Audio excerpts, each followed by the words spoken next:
Hello, my name is Neal Pike. I'm a poet, performer, theatre maker, workshop leader. Started writing in 2014. This is a poem I wrote this week based on videos I saw on the theme of love. It's called What Do You Love? 1. The sound of rain on my tent. My headphones make me feel like I am nowhere as I walk through a city of people walking in circles. I love how saxophones make me feel I love the crunch of crisps between teeth. How dancing makes me feel Spider-Man far from home. How colouring makes me excited. Doing the dances from Fortnite. Watching Marvel films with my father and sister. How the alphabet never changes. People who play football with me. When you're sat on your friend's new sofa with a cup around your hands, your brain thinks, this is what normal feels like. Things that feel like old shoes. Number 2. When you walk into a place that is new and everywhere feels like you're walking on sandpaper, you see another pair of eyes. Who is also feeling this. And you ask what his favourite football team. Yeah, and you both say Chelsea FC.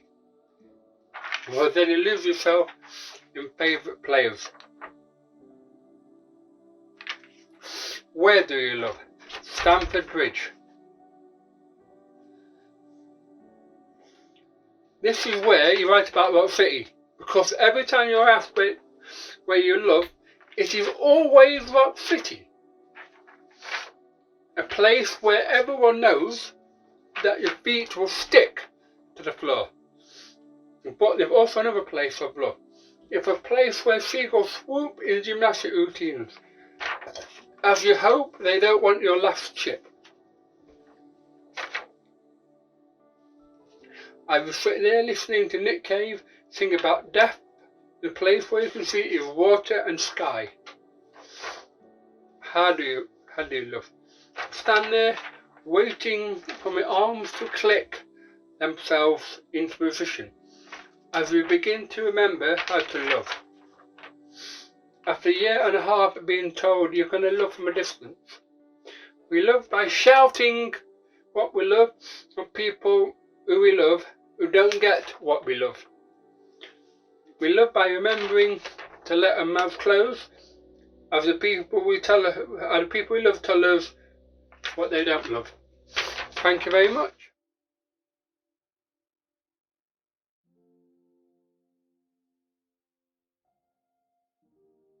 I've always liked writing, but never quite had the confidence to do it.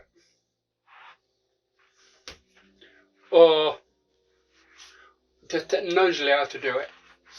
I have dyspraxia and my writing isn't great. And the videos I watched made me go, yes, technology is great. And in a poem I wrote about my old iPad, it's called Squiggles, which made me go, ah yes, technology is great, isn't it?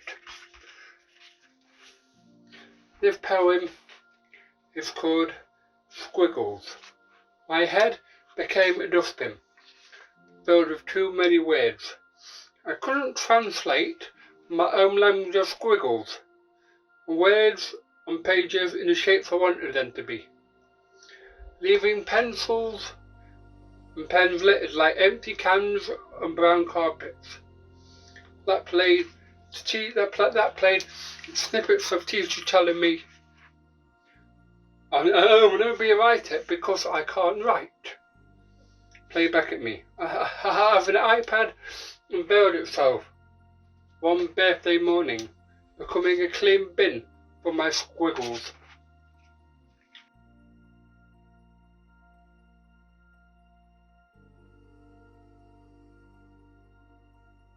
This is a poem called Box. I was once told I was special, put inside a box, facing the outside world. Live inside till you're old or dead. Just a creature to be looked at and stroked, with blood on their bellies. I sat growling, as I was once told I was special. What are you doing? They said. We get fed here, the real world would just want us dead. Live inside till you're old or dead. I don't want to be special. I just want to be a Neal, whoever that is. I was once told I was special. I'd rather be dead than live here. A place the waters down hopes and optimism. Live inside till you're old or dead. I wanted to write. You said that is not a realism. If I can't write, I'm not going to be real. I was told I was special. Live inside till you're old or dead.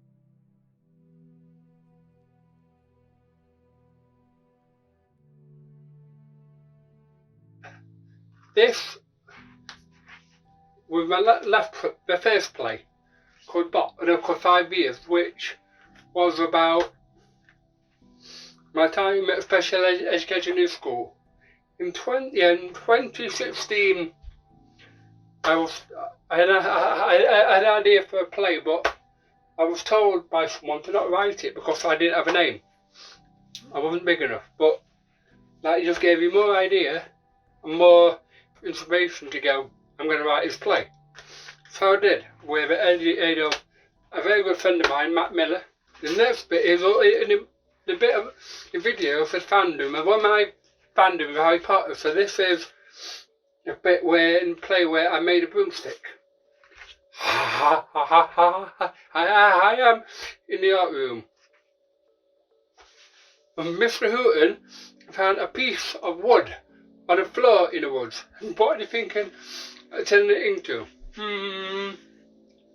A broomstick! Oh, of course you are. You love Harry Potter, don't you? Yes, I do, sir. Yes, I do. We left a trail of affairs in the art room. Cleaners were not happy. We took off the bark. We sawed the branch in half. We bent the world firebolt into the handle, a slightly left chunky part of the branch. After I made my firebolt, I decided to fly it. As I'm walking outside, Matthew was there. Where are you taking that piece of rubbish? He says. To the skip? No, of course not. I'm going to fly it. You can't fly. How do you know I can't fly? Watch me. Then I grabbed my broom, looked up at the sky, and sort of took off, kicking the floor like a strange horse. They were pointing. Ooh, look at Wizard Boy.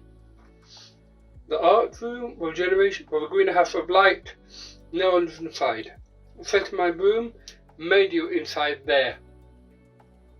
I then flew over the small woods next to the school, and past the relaxation area we made what weren't allowed to use. Boom, we got your wood from inside there. Then we controlled out into the woods.